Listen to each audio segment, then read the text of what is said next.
जीवन में जब भी पुण्य करने का मौका मिले छोड़ना नहीं चाहिए। आज से पितृपक्ष चालू हो गया। आज से क्या चालू हो गए? पितृपक्ष। आज से आपको क्या करना चाहिए? अपने पूर्वजों की तिथि पर, जिस तिथि को आपके पिताजी, आपके दादाजी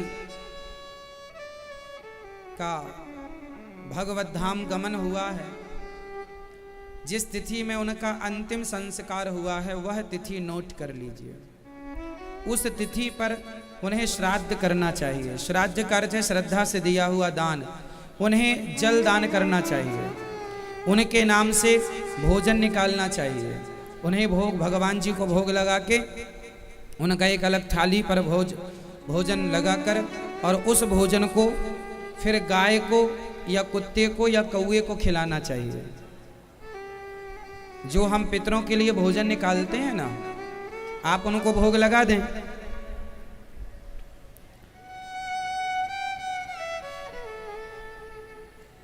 और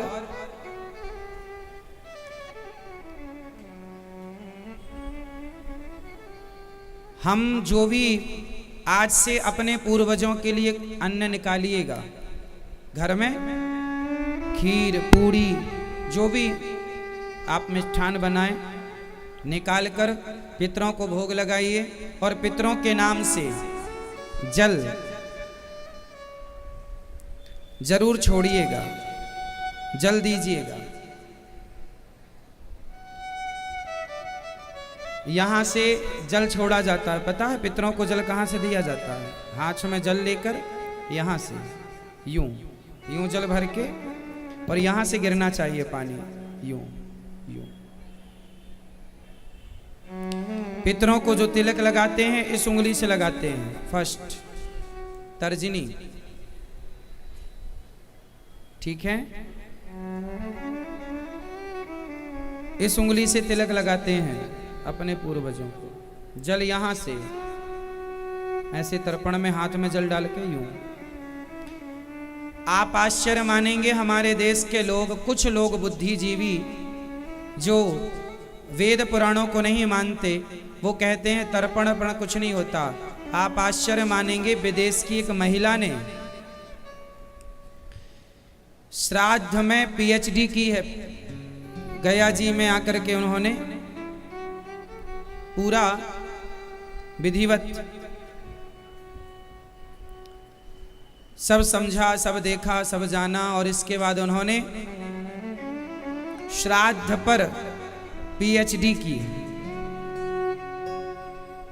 ये कितनी बड़ी साइंटिफिक कारण है। ये कहा जाता है कि साल में ये जो 15-16, देखो ये मैं कटिंग लेकर आया हूं आपके लिए, अखबार की पढ़ लीजिए। श्राद्ध पद्धति पर जापानी ने की पीएचडी। ये देखिए 18/6/2019 का अखबार है, ये देख लीजिए। हाँ, मिशिका नाम की एक विदेशी महिला है, जापान की है। वो भारत आई, उन्होंने यहाँ के विधि विधान को देखा, और उसने श्राद्ध पक्ष पर उन्होंने पीएचडी की। श्राद्ध पद्धति पर जापानी ने की पीएचडी। ये देखिए अखबार की कटिंग में आपके लिए लाया हूँ। जो लोग उंगली उठाते हैं अपने सनातन पर, उन्हें मैं बता दूं कि सारी दुनिया मान रही है सनातन को, और आप अपने धर्म पर उंगलियां उठा रहे हैं।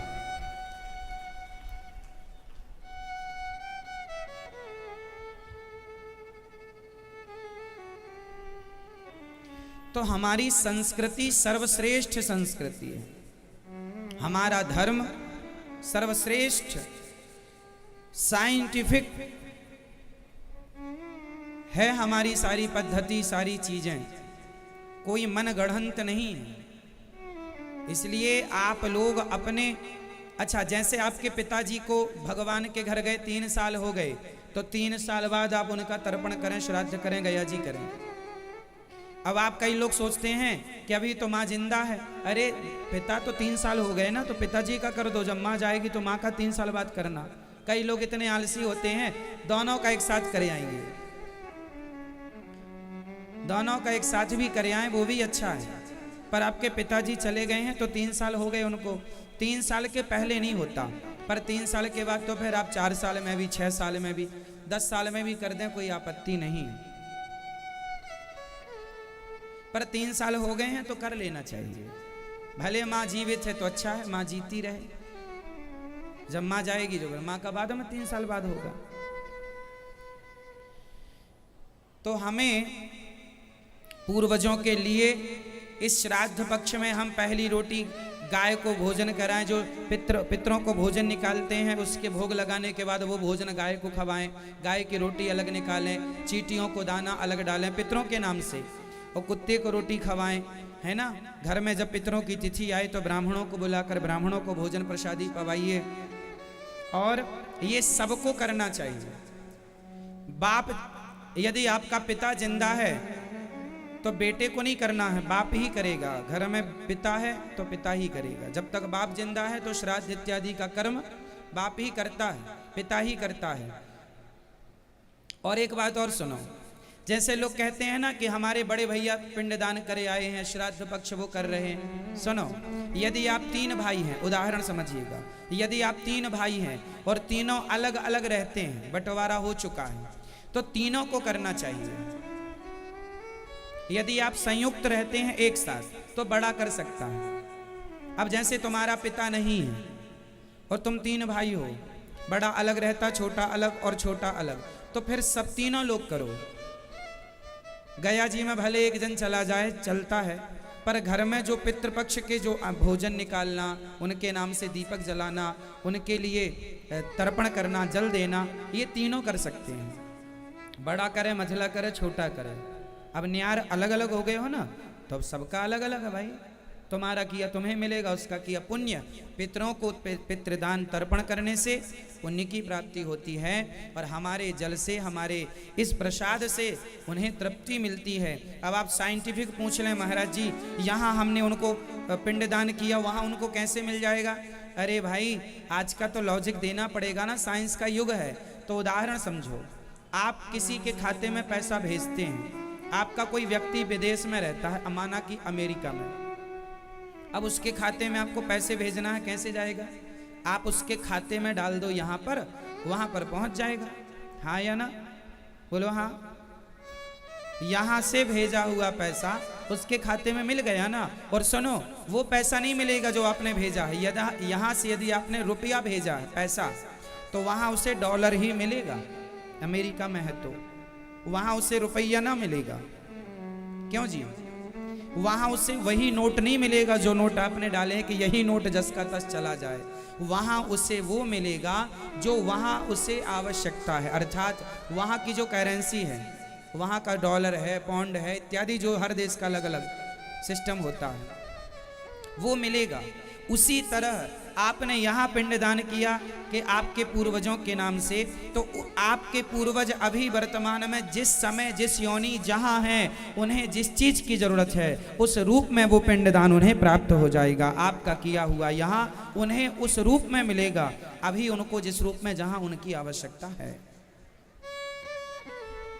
ठीक है, मिलता है। इसलिए अपने पूर्वजों के लिए भागवत जी सबसे उत्तम साधन है। आप कुछ ना कर पाए, कुछ ना करा पाए, तो केवल भागवत जी की पोथी करा लीजिए। भागवत जी में एक 6वें स्कंद का आखिरी अध्याय है, 6वें स्कंद का अंतिम अध्याय है। यदि उसका पाठ करके कोई अपने पितरों को जल देता है, पिंडदान करता है, तो उससे ही उनकी सदगति हो जाती है। भागवत जी की ये महिमा है। इसलिए जब भागवत जी का संपूर्ण पाठ कराते हैं तो सब कुछ हो जाता है। इसलिए भागवत जी की पोथी अपने पूर्वजों के लिए आप लोग करा सकते हैं। अभी 13 तारीख से यहाँ पोथी पाठ बैठेंगी, आप लोग भी अपने पूर्वजों के लिए आप कर सकते हैं, करा सकते हैं। जो आप अपने पूर्वजों के लिए ये 15 दिन 16 दिन अपने पूर्वजों को दीजिएगा। अब 16 दिन में एक दिन वो जो आपकी तिथि आएगी, एक ही दिन रहा, तो वो जरूर कीजिएगा। ये अपना कर्म है, करिएगा। साइंस की किताबें 4 पढ़ के अपनी संस्कृति ना छोड़ दीजिएगा। नहीं जी, हम नहीं मानते, ये सब नहीं मानने का कोई सवाल ही नहीं है। तुम्हारे बाप दादा ये सब मानते थे। शास्त्र कहते हैं, मैंने बता ही दिया, विदेशी महिला ने PhD कर लिया इसमें, अखबार की कटिंग भी बता दी प्रूफ के साथ। अब शास्त्र जो कहते हैं वो हमें मानना चाहिए। कई लोग शास्त्रों की बातें नहीं मानते, इससे बड़ा नुकसान होता है। आपके पूर्वज अभी देखो पता नहीं चल रहा है, लेकिन पता तो चलेगा कि हमने जो किया है नहीं किया है। इसलिए आप एक अच्छे पुत्र होने के नाते, आप एक संस्कारी पुत्र होने के नाते अपने पूर्वजों का ऋण, और कुछ ना कर पाओ तो एक रोटी तो गाय को खवा ही सकते हो ना अपने पूर्वजों के लिए। इससे क्या नुकसान हो रहा है? इसमें कौन सी तुम्हारी साइंस बाधा डाल रही है? इसमें कौन से तुम गरीब हो रहे हो? चलो कुछ भी मत करो तो एक रोटी गाय को तो खवाओ अपने पूर्वजों के नाम से। चारा डालो गाय को, इस समय कुत्ते को रोटी खिलाओ। जो कर्म है करो, ना करने का तो कोई बात ही नहीं है कि अनी जी हम नहीं करेंगे। क्यों नहीं करेंगे? माँ बाप का ऋण कैसे उतरेगा फिर? हर पुत्र पर माँ बाप का ऋण होता है। मातृ ऋण, पितृ ऋण, देव ऋण, ऋषि ऋण। देवताओं को भी तर्पण होता है, पता है?